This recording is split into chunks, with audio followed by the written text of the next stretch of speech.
Hello student, स्वागत है आप सभी का आज की एक और नई वीडियो में। आज यहाँ पर हम कक्षा 12वीं इतिहास का पेपर देखने वाले हैं। इस वीडियो में हम आपको इतिहास पेपर के सभी प्रश्न बताएंगे। वीडियो को ध्यान से देखिएगा। अगर आप चैनल पर पहली बार आए हैं तो सब्सक्राइब कर दीजिए और वीडियो को भी लाइक कर दीजिए। चलिए शुरू करते हैं। प्री बोर्ड परीक्षा 2026 विषय इतिहास कक्षा 12वीं का पेपर है। यहाँ पर सबसे पहला प्रश्न दिया हुआ है, सही विकल्प चुनकर लिखिए। प्रश्न है, महात्मा गांधी दक्षिण अफ्रीका से भारत वापस आए। यहाँ पर सही आंसर आपका रहेगा 1915। इसके बाद है, पांडवों और कौरवों के गुरु कौन थे? तो पांडवों और कौरवों के गुरु यहाँ पर आपको लिखना है द्रोणाचार्य थे। नंबर 3 पर है, भीम और हिडिंबा के पुत्र का नाम था। भीम और हिडिंबा के पुत्र का नाम घटोत्कच था। अगला प्रश्न है, विजयनगर की तुलना रोम से करने वाले विदेशी यात्री था। विजयनगर की तुलना रोम से करने वाले विदेशी यात्री था डोमिगो पेस। इसके बाद है नंबर 5 पर, निम्नलिखित शासकों में से किसने देवपुत्र की उपाधि धारण की थी? उत्तर आपको लिखना है कुषाण शासक ने। कुषाण शासक ने देवपुत्र की उपाधि धारण की थी। नंबर 6 पर है, भारतीय राष्ट्रीय कांग्रेस की स्थापना कब हुई थी? तो भारतीय राष्ट्रीय कांग्रेस की स्थापना जो है वो 1885 में हुई। अगला प्रश्न यहाँ पर आपसे रिक्त स्थान की पूर्ति पूछी गई है। यहाँ पर आपको सभी रिक्त स्थानों की पूर्ति करना है। तो चलिए इन सभी रिक्त स्थानों को हम इनके आंसर सही देख लेते हैं। उससे पहले अगर अभी तक आपने हमारे इस चैनल को सब्सक्राइब नहीं किया है तो चैनल को सब्सक्राइब कर दीजिए और इस वीडियो को भी लाइक कर दीजिए। यहाँ पर आप देखिए रिक्त स्थान में सबसे पहले आपसे पूछा है, इन बतूता सन में सिंध पहुँचा। आपको लिखना है 1333 में। नंबर 2 है, हड़प्पा सभ्यता को सभ्यता भी कहा जाता है। हड़प्पा सभ्यता को सिंधु घाटी सभ्यता भी कहा जाता है। सिंधु सभ्यता की सबसे महत्वपूर्ण पुरावस्तु है। सिंधु सभ्यता की सबसे महत्वपूर्ण पुरावस्तु हड़प्पाई मोहरे हैं। इसके बाद है, हस्तिनापुर नामक गांव जिले में स्थित है। हस्तिनापुर नामक गांव मेरठ जिले में स्थित है। नंबर 5 पर है, अमुक्तालिंद की रचना है। अमुक्तालिंद की रचना कृष्णदेव राय है। इसके बाद है नंबर 6 पर, प्रभावती गुप्त की शादी परिवार में हुई। प्रभावती गुप्त की शादी वाकाटकराज में हुई थी। इसके बाद अब यहाँ पर है प्रश्न नंबर 3, निम्नलिखित प्रश्नों के उत्तर सत्य असत्य में दीजिए। यहाँ पर आपको जितने भी प्रश्न दिए हुए हैं इन सभी प्रश्नों के आंसर आपको सत्य असत्य में बताना है। तो चलिए इसके आंसर को भी हम यहाँ पर देख लेते हैं। पहला प्रश्न है, गोत्र से बाहर विवाह करने को अंतर्विवाह कहते हैं। यहाँ आपका असत्य रहेगा। एक ही गोत्र और जाति में विवाह करना बहिर्विवाह कहलाता है। यहाँ आपका असत्य है। अपार एक नयनतार संत थे। यहाँ आपका सत्य रहेगा। इसके बाद 12 वर्षीय बालिका के सती होने का वर्णन बर्नियर ने किया। यहाँ कथन आपका सत्य है। हड़प्पा सभ्यता के सबसे लंबे अभिलेख में लगभग 26 चिन्ह है। यह कथन आपका असत्य रहेगा। इसके बाद बड़े नगरों जैसे हड़प्पा और मोहनजोदड़ो में शिल्प उत्पाद नहीं होता था। यह कथन भी आपका असत्य रहेगा। इसके बाद प्रश्न नंबर 4 में आपसे यहाँ पर जोड़ी पूछी गई है। ये जोड़ी आपसे पूरे 7 नंबर में पूछी जाएगी। तो चलिए इस जोड़ी के आंसर को हम यहाँ पर देख लेते हैं। यहाँ पर हमने जोड़ी के नंबरों को पीछे लिख रखा है। पहला है दांडी यात्रा, जिसे आपको मिलाना है 1930 में। इसके बाद है लाजवर्द मणि, जिसे हम शोरतुघई से मिला देंगे।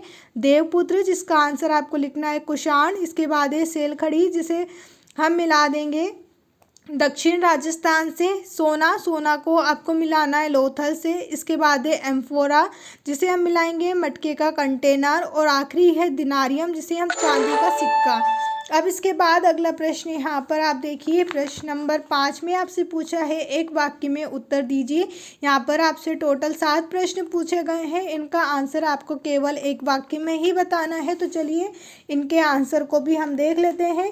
यहाँ पर पहला प्रश्न आपसे पूछा गया है, कैलाशनाथ मंदिर कहाँ स्थित है? उत्तर आपको लिखना है एलोरा महाराष्ट्र और कांचीपुरम तमिलनाडु में है। नंबर 2, संविधान सभा के स्थायी अध्यक्ष कौन थे? संविधान सभा के स्थायी अध्यक्ष डॉक्टर राजेंद्र प्रसाद हैं। इसके बाद है, सुदर्शन झील का निर्माण किसने करवाया? सुदर्शन झील का निर्माण पुष्पगुप्त वैश्य ने करवाया था। अगला प्रश्न है, वर्ण व्यवस्था किस प्रकार पर आधारित है? उत्तर आपको लिखना व्यवसाय, कर्म और श्रम विभाजन पर आधारित है। आरंभिक भारत का सबसे प्रसिद्ध विधि ग्रंथ कौन सा है? आरंभिक भारत का सबसे प्रसिद्ध ग्रंथ मनुस्मृति है। इसके बाद है दक्कन विद्रोह कब हुआ? दक्कन विद्रोह 1875 में हुआ था। खालसा पंथ की स्थापना किसने की? उत्तर में आपको लिखना है गुरु गोविंद सिंह। गुरु गोविंद सिंह ने खालसा पंथ की स्थापना की। अब इसके बाद यहाँ पर आप देखिए अगला प्रश्न, यहाँ पर आपसे प्रश्न उत्तर में पूछे जाएंगे। यहाँ पर आपसे जितने भी प्रश्न हैं सभी 2 नंबर में पूछे जाएंगे। प्रश्न नंबर 6, प्रश्न नंबर 7, प्रश्न नंबर 8, ये सभी प्रश्न जो आपको दिए गए हैं सभी 2 नंबर वाले प्रश्न हैं। इसके आगे हम 3 नंबर और 4 नंबर वाले प्रश्न को भी देखेंगे। आप इन जिस भी प्रश्न का आंसर चाहते हैं मुझे कमेंट करके बता सकते हैं। मैं उसका आंसर आपको अपने टेलीग्राम चैनल पर बताऊंगी। टेलीग्राम चैनल ज्वाइन करने के लिए मैंने आपको नीचे डिस्क्रिप्शन में लिंक दी हुई है, जहाँ से आप हमारे इस टेलीग्राम चैनल को ज्वाइन कर सकते हैं और वहाँ पर मैं आपको उन सभी आंसरों को बताऊंगी जो आप मुझसे कमेंट करके पूछेंगे। साथ में अगर अभी तक आपने हमारे इस चैनल को सब्सक्राइब नहीं किया है तो चैनल को भी सब्सक्राइब कर दीजिए और इस वीडियो को भी लाइक कर दीजिए। अब यहाँ पर प्रश्न नंबर 17 से आपसे 3 नंबर वाले प्रश्न पूछे जाएंगे। प्रश्न है हड़प्पा वासियों की कृषि संबंधित प्रौद्योगिकी का वर्णन कीजिए, अथवा में अमरावती स्तूप के नष्ट होने के किन्हीं 3 कारणों का वर्णन कीजिए। प्रश्न नंबर 18 है मौर्य साम्राज्य में प्रांतीय केंद्रों की भूमिका का उल्लेख कीजिए, अथवा का प्रश्न है अंग्रेजों ने विद्रोह को कुचलने के लिए क्या कदम उठाए। प्रश्न नंबर 19 है सिंधु सभ्यता की लिपि को एक रहस्यमय लिपि क्यों कहा गया, स्पष्ट कीजिए, अथवा में कमल महल के विषय में आप क्या जानते हैं, संक्षेप में लिखिए। अब यहाँ पर प्रश्न नंबर 20 दिया हुआ है। यहाँ 20 से लेकर 23 तक जो है आपसे 4 नंबर वाले प्रश्न पूछे जाएंगे। प्रश्न है 16 महाजनपदों की 4 प्रमुख विशेषताओं का वर्णन कीजिए, अथवा में महाभारत को एक गतिशील ग्रंथ क्यों कहा जाता है। प्रश्न नंबर 21 है मगध के उत्कर्ष के कारणों का विश्लेषण कीजिए, अथवा में अशोक के अभिलेखों के बारे में आप क्या जानते हैं, संक्षेप में वर्णन कीजिए।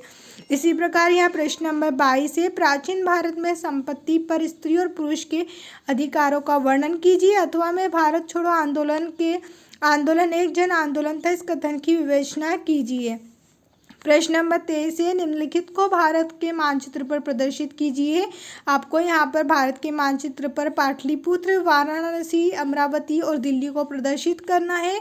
उसी के अथवा में भारत के मानचित्र में आपको मेरठ, कानपुर, शिमला और लखनऊ को प्रदर्शित करना है।